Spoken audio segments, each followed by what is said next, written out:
Hello students, you have already studied different addition reactions of aldehydes and ketones. Now today we are going to discuss about the oxidation reaction of aldehydes and ketones. In case of aldehydes and ketones, oxidation takes place in different ways. Aldehydes oxidize very easily than ketones, because in aldehydes oxidation takes place without breaking up any of the bond. During oxidation, only this hydrogen of aldehyde gets oxidized to OH without the breaking up any of the bond in aldehyde molecules. This hydrogen gets oxidized to OH, means conversion of H of aldehyde into OH.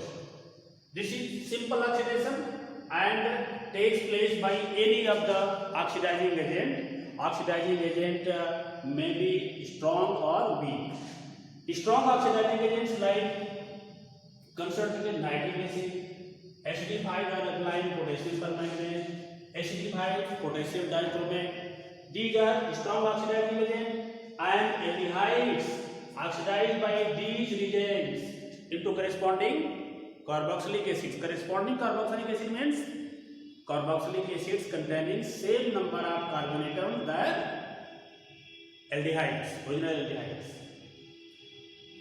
Aldehydes can also oxidize by mild or weak oxidizing agents. There are three important weak oxidizing agents. You can say four important weak oxidizing agents. One is bromine water, second is Fehling solution, third is Tollens reagent, fourth is Benedict solution. These are mild or weak oxidizing agents. Aldehydes can also be oxidized by these weak oxidizing agents, but ketones does not. During the oxidation of aldehydes, I say only hydrogen of aldehyde gets oxidized into OH due to strong oxidizing agent. And in presence of mild oxidizing agent like Fehling solution, Tollens reagent and Benedict solution, oxidation takes place in the same way. Means corresponding carboxylic acids is obtained from the aldehydes. Now something about mild oxidizing agents like Tollens reagent, Fehling solution and Benedict solution. Tollens reagent is ammonical silver nitrate solution. Tollens reagent is ammonical silver nitrate solution. This reagent is prepared by adding ammonium hydroxide into silver nitrate solution. First of all, a great precipitate of silver oxide is obtained. This precipitate again dissolves by adding ammonium hydroxide in excess. After this, this great precipitate dissolves in ammonium hydroxide, a complex structure is formed, means diamine silver hydroxide. In some cases, diamine silver hydroxide is formed. In some cases, diamine silver nitrate is formed. This is called Tollens reagent. This is the method of preparation of Tollens reagent. It is easily prepared by adding ammonium hydroxide solution into silver nitrate solution. First, great precipitate of silver oxide is formed, which again dissolves in excess of ammonium hydroxide, and finally Tollens reagent is obtained. When this hastily prepared Tollens reagent is warmed with aldehyde, means when an aldehyde is warmed with hastily prepared solution of Tollens reagent, this reaction is general reaction of aldehydes with Tollens reagent.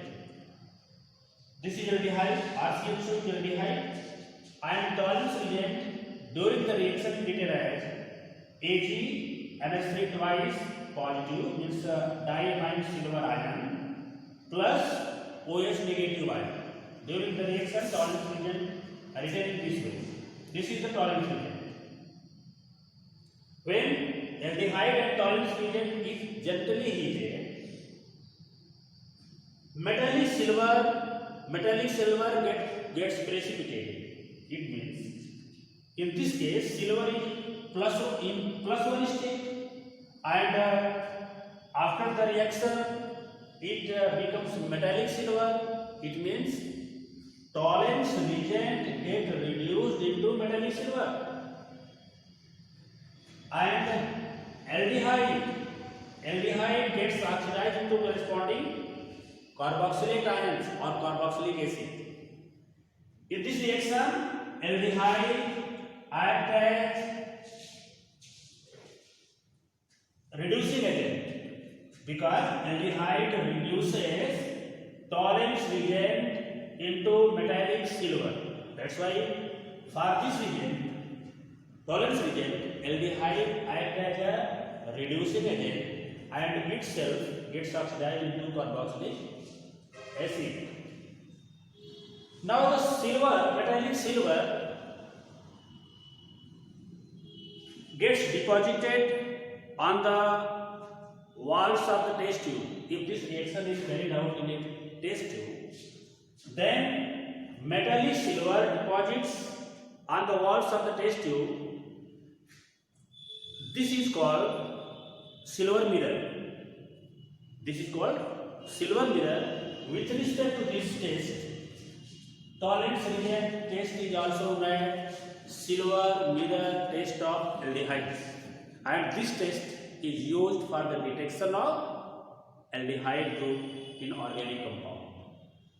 If we want to detect aldehyde group in any of the organic compound, silver mirror test is performed. If organic compound gives positive silver mirror test, it must contain aldehyde group. Now the next reagent is saline solution and Benedict solution. Both the reagents, saline solution and Benedict solution, are weaker than tolerance reagent, and composition of these reagents is very close to each other. Saline solution is a mixture of two solutions, saline solution A and saline solution B. Saline solution A is alkaline aqueous copper sulfate solution, which is blue in color. Saline solution A is alkaline aqueous copper sulfate solution, which is blue in color, and saline solution B, FASB, means saline solution B, is solution of sodium potassium tartrate. Tartrate means tartaric acid, salt of tartaric acid. This is tartaric acid, COOH,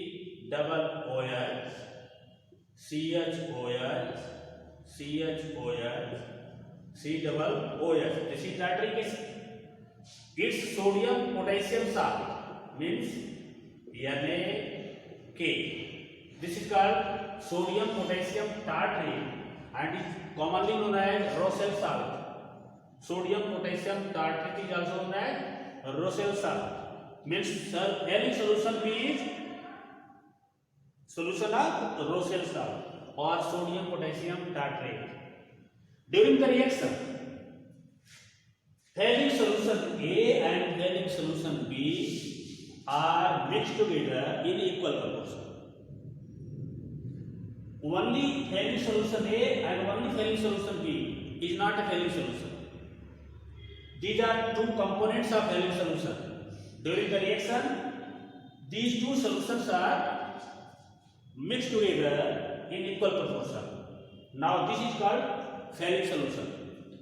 In saline solution, cupric ion, Cu double plus ion, cupric ion is present because saline solution A is alkaline aqueous solution of copper sulfate, which is blue in color.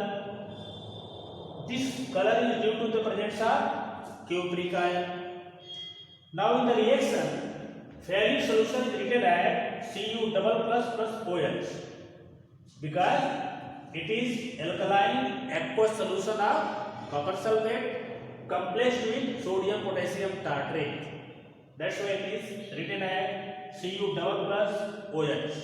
This is Fehling solution, or you can say Cu double plus from Fehling solutions. So Fehling solution is written in this manner. When freshly prepared Fehling solution is washed with aldehyde, then aldehyde gets oxidized into corresponding carboxylic acid and cupric ion of Fehling solution gets reduced to cuprous oxide. This is red precipitate or reddish brown precipitate. Means formation of reddish brown precipitate or red precipitate with Fehling solution indicates the presence of aldehyde group in the given organic compound. If an organic compound forms reddish brown precipitate or red precipitate with Fehling solution, it must contain aldehyde group.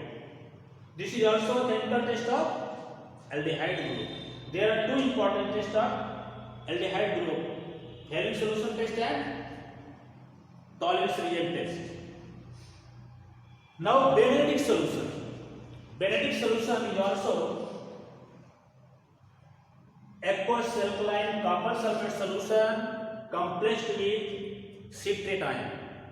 In place of tartrate ion, in case of Benedict solution, citrate ion is taken. What is citrate ion?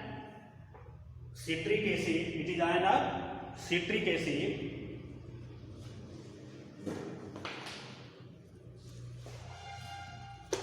And citric acid is a tricarboxylic acid.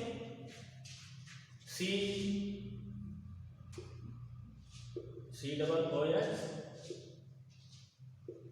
C double OH, CH2, C double OH, OH. This is citric acid. And Benedict solution is cupric ion complexed with citrate ion. This is citrate ion. It is complexed with citrate ion. And its function is same as the function of Fehling solution. Means reddish brown precipitate also formed with Benedict solution. So Benedict solution and Fehling solution react in the same manner with any of the aliphatic aldehyde. Since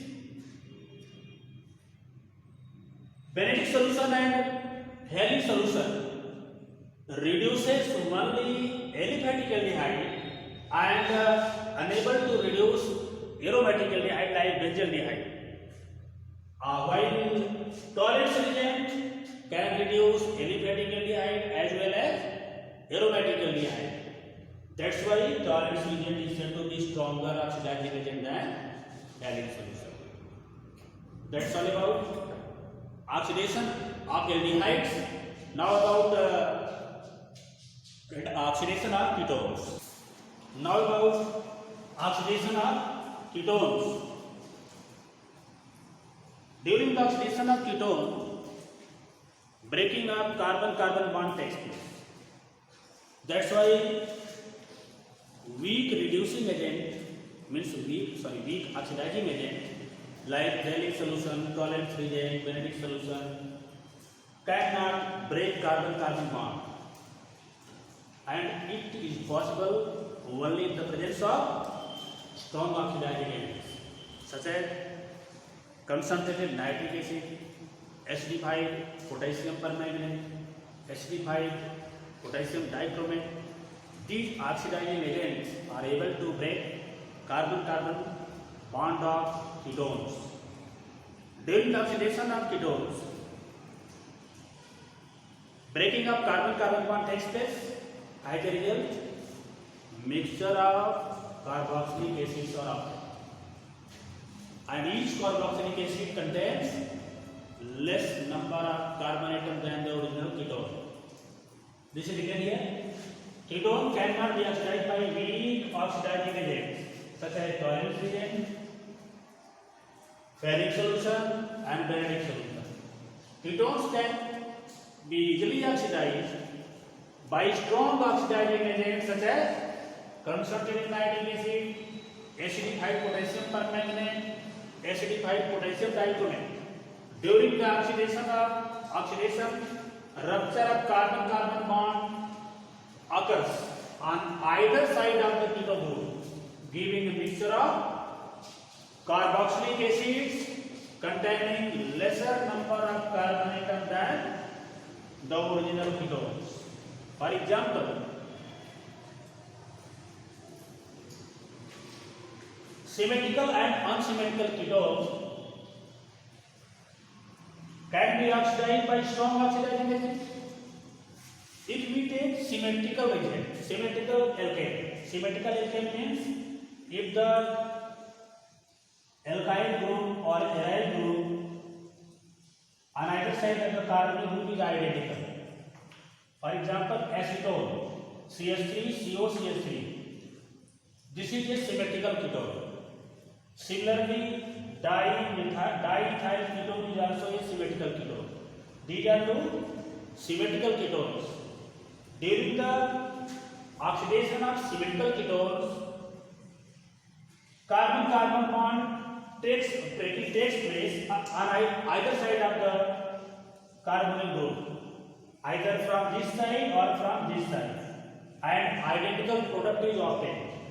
If the bond breaking takes place from this side, same product is obtained. If its breaking takes place from this side, again the same product is obtained. Means there is no certain rules when symmetrical ketone oxidized by strong oxidizing agent. Means oxidation takes place in the simple way. Means mixture of two carboxylic acids are formed with less number of carbon atom than the original ketone. For example, acetone on oxidation gives acetic acid and formic acid. Formic acid is unstable, so it gets further oxidized into CO2 and H2. Diethyl ketone, which is a symmetrical ketone, on oxidation it gives propionic acid and acetic acid. However, if unsymmetrical is taken, means oxidation of unsymmetrical ketone is governed by a special rule known as Popoff's rule. Popoff's rule. According to this rule, during the oxidation of unsymmetrical ketone by strong oxidizing agent, smaller alkyl group of the ketone remains with carbonyl groups. Means bond breaking takes place either from this side or this side of the carbonyl group. Suppose bond breaking takes place from this side. This is called cleavage A. This is represented by dotted line and A is written here. So this is called cleavage A. If the bond breaking takes place from this side, we get acetic acid and propionic acid.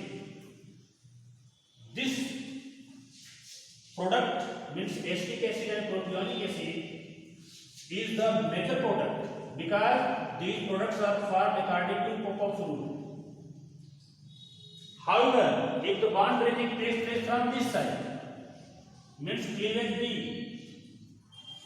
then we get formic acid and butanoic acid, which is minor product because these products are against Popoff's rule. So in unsymmetrical ketone, cleavage takes place according to Popoff's rule, or you can say major product can be identified according to Popoff's rule.